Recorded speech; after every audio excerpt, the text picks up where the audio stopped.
서로 마주대함 또는 상대를 말합니다. 서로 겨루거나 겨룰 만한 상대를 말합니다. 상대방, 상대편이라고 합니다. 우리네 인생사는 치열한 생존 경쟁 가운데 있습니다. 나면서부터 우리는 살기 위해서 발버둥을 칠 수밖에 없고, 살기 위해서 해서는 아니 될 몹쓸 짓까지 서슴없이 감당하며 살아가는 우리네 못난 인생사입니다. 그래서 우리 하나님께서 이 세상의 모든 인생들의 행사가 악하다 판결하신 겁니다. 상대자, 상대편에 관한 주의 말씀 청중하도록 하겠습니다.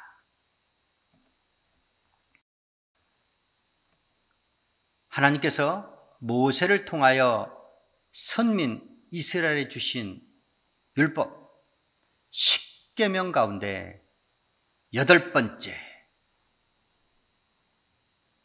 도적질하지 말지니라.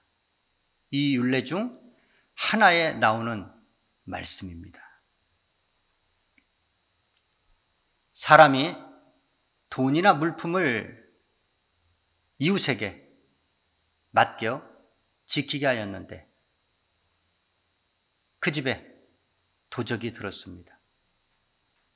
그러나 도적이 들었지만 도적이 잡히었으면 갑절로 배상하면 끝이 납니다.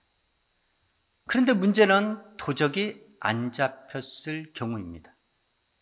그때는 집 주인이 자기에게 맡겨진 이웃의 돈이나 물품에 손을 대지 아니한 사실 여부를 재판장 앞에 가서 조사를 받아야 했습니다. 아무 과실이든지 소나 낙이나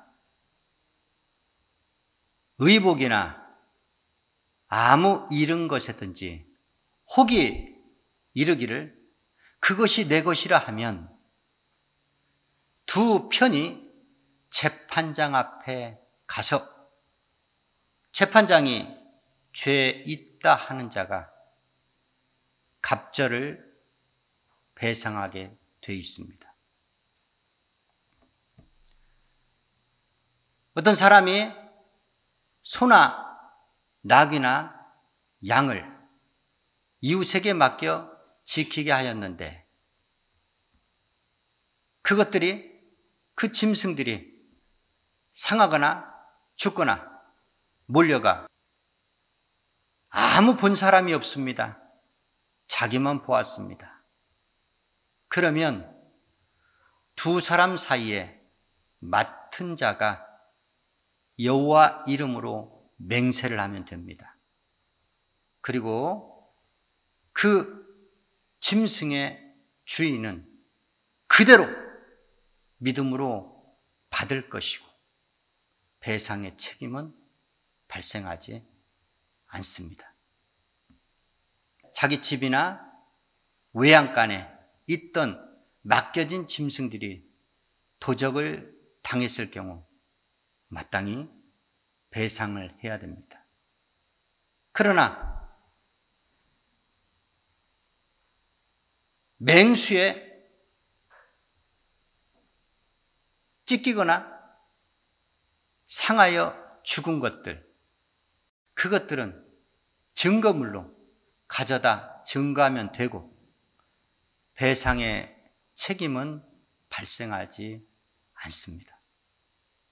하나님께서는 이스라엘 선민들에게 사회생활하는데 그들 서로가 분쟁이나 다툼이 있을 때 그 즉시로 하나님의 율례와 규례, 율법의 말씀을 통하여 해결하도록 하셨습니다.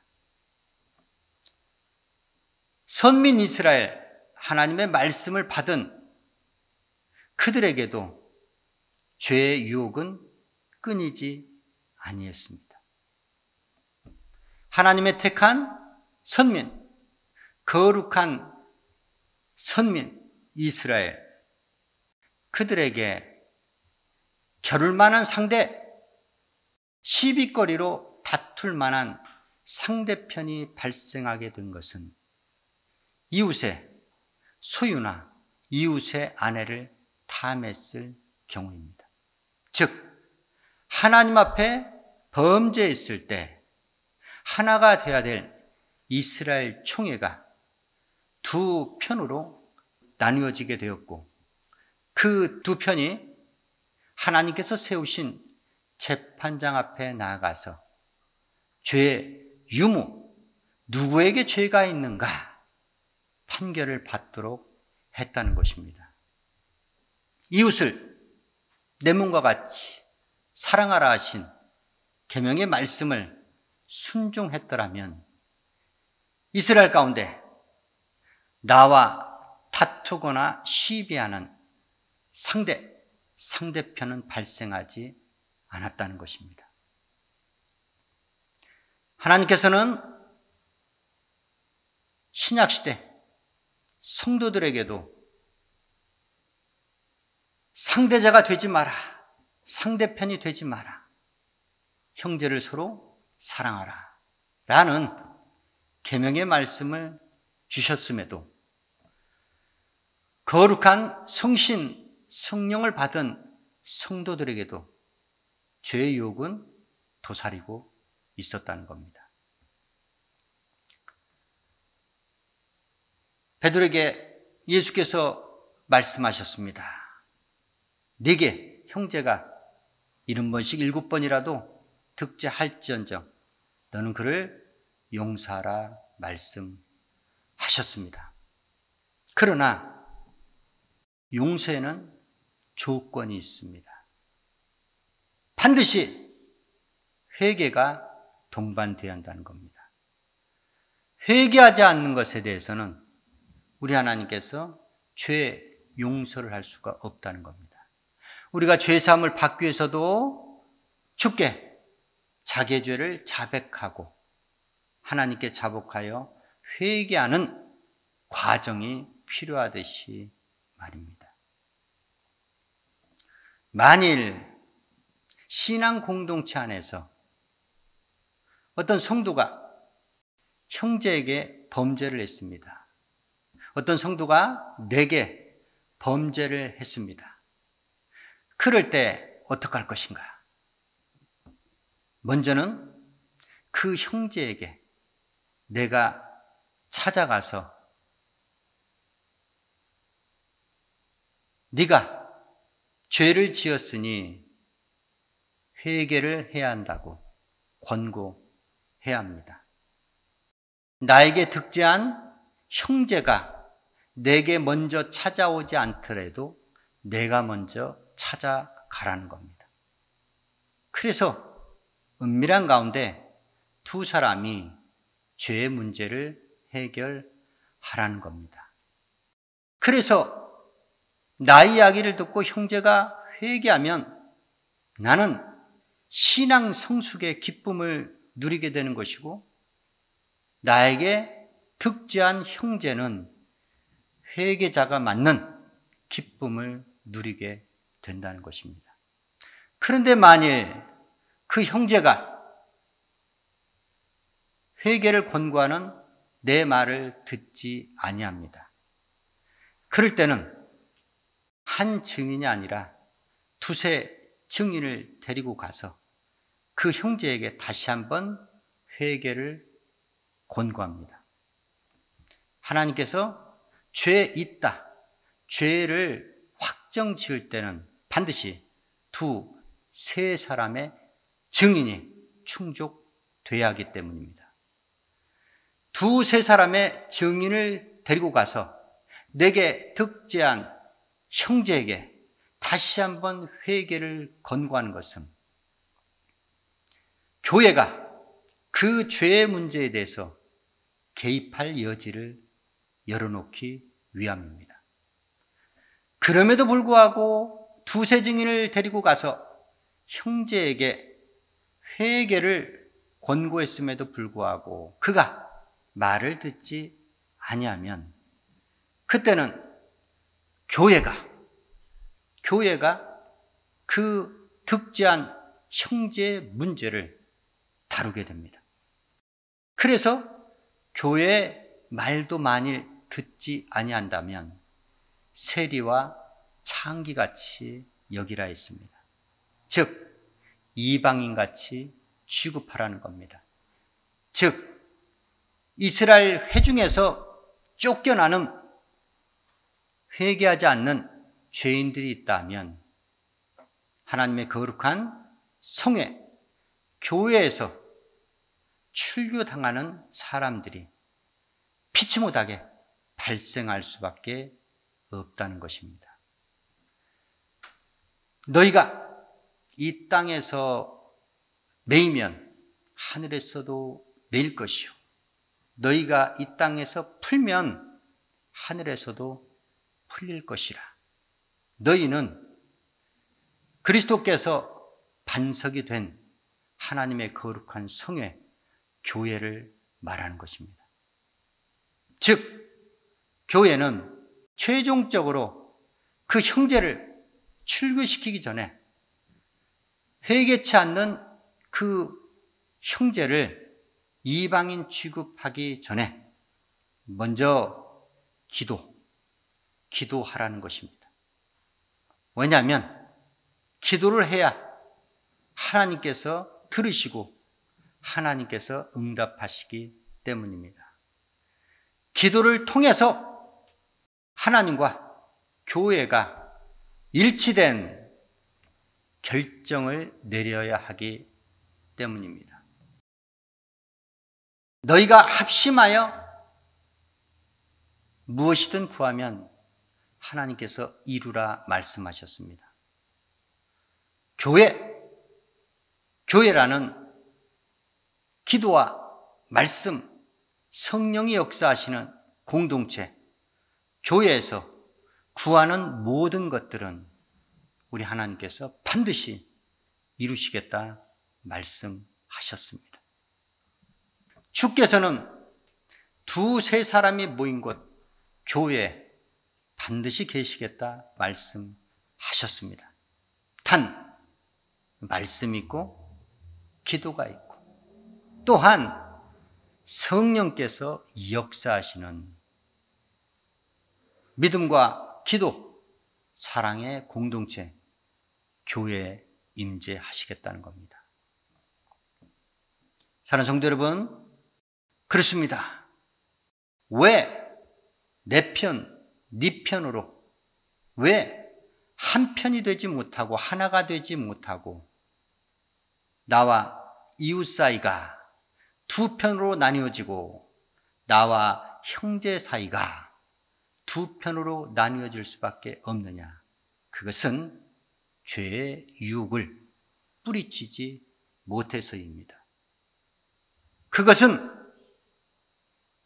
죄를 짓고 난 뒤에 회개할 수 있는 기회를 그가 스스로 거부하기 때문입니다. 그렇습니다. 구약에 상대편이 등장하게 된 것은 돈이나 물품, 짐승을 맡긴 자와 맡은 자 사이에 발생했습니다. 맡긴 자, 맡은 자 사이가 문제가 없었으면 상대편은 나오지 않습니다. 그런데 어느 한편이 다른 마음을 품었기 때문에 그들 사이에 죄가 싹이 튼 것이고 그 죄의 결실로 인하여 결국 하나님께서 세우신 재판장 앞에 나아가 한편은 정죄를 받고 배상의 책임을 져야 했습니다. 여기서는 눈에 보이는 자기 소유로 배상하면 그만이지만 주의 나라에 가서는 영원한 자기 목숨을 내놓아야만이 배상할 수 있다는 겁니다. 이스라엘 총회 하나님께서는 거룩한 선민들, 그들 사이에 범죄를 없이하시려고 가혹한 배상의 책무, 의무를 지게 하셨습니다. 남의 것을 탐한 자들, 그들에게는 최소한 2배, 또 많게는 5배입니다. 그러나 만일 자기가 범죄한 후에 이웃에게 갚을 만한 것이 없다, 자기의 소유가 없다, 그럴 때는 자기 몸을 팔아서라도, 즉 그 사람, 내가 범죄한 이웃, 그 이웃의 종이 되어서라도 이웃에게 도둑질한, 범죄한 대가를 지불하라 했습니다.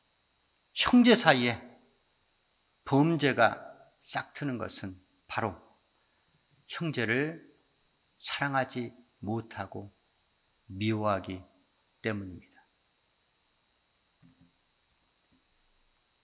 상대편 이스라엘 총회 가운데 상대편이 나오게 된 것은 바로 이웃의 것을 탐하는 범죄에서 비롯되었다는 겁니다.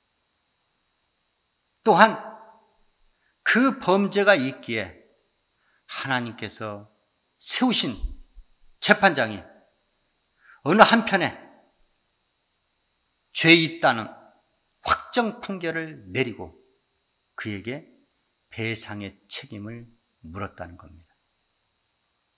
신약시대 그리스도 사랑의 공동체, 교회 안에서 성도와 성도 간, 형제와 형제 간 범죄가 있기에 바로 상대자가 나오게 된 것이고, 교회가 최종적으로 나서서 그 문제 해결에 나섰다는 것입니다.